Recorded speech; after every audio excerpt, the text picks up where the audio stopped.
ಸುಖ ನೆಮ್ಮದಿ ಹಣದಲ್ಲಿದೆ ಅಂದುಕೊಂಡರೆ ದ್ರೋಹ. ನಿನ್ನ ನಾಳೆಯೂ ಹಣೆಯಲ್ಲಿದೆ ಅರಿವಾದರೆ ಸ್ನೇಹ.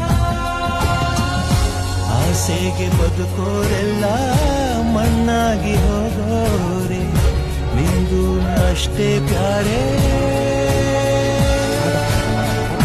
ನರಮನ್ಸ ಬದುಕೋದು ಹೀಗಲ್ಲ, ಕಲಿಸೋಕೆ ಯಾರೂ ಇಲ್ಲ.